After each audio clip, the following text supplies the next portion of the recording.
ഉന്നത കരുണ ദേവകരുണ മഹാകരുണ ദേവകരുണ. എന്റെ അന്തരാത്മാവിലേക്ക് ഒഴുകിയിറങ്ങിയ ദൈവകരുണ. Sister ഫൗസ്റ്റീനയുടെ diary. എന്റെ അന്തരാത്മാവിലേക്ക് ഒഴുകിയിറങ്ങിയ ദൈവകരുണ. വിശുദ്ധ മരിയ ഫൗസ്റ്റീനയുടെ ഡയറി. ഖണ്ഡിക 59. ഒരവസരത്തിൽ ഈ വാക്കുകൾ എന്റെ ആത്മാവിൽ ഞാൻ കേട്ടു. നിന്റെ രാജ്യത്തിനു വേണ്ടി ഒരു നൊവേന ചൊല്ലുക. അത് സകല വിശുദ്ധരുടെയും ലുത്തീനിയ ചൊല്ലിയുള്ള നൊവേനയായിരിക്കണം. നിന്റെ കുമ്പസാരക്കാരനോട് ഫാദർ സൊക്കോച്കോ അല്ലെങ്കിൽ ഫാദർ ആൻഡ്രാഷ് ആയിരിക്കാം. അനുവാദം വാങ്ങുക. ഈശോയെ ഞാനെങ്കിൽ ശരണപ്പെടുന്നു.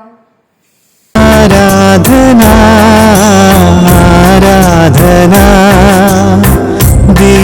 ദൈവകരുണയ്ക്ക് ആരാധന ആരാധന ആരാധന ത്രിത്വൈക ദൈവത്തിൻ കാരുണ്യമേ.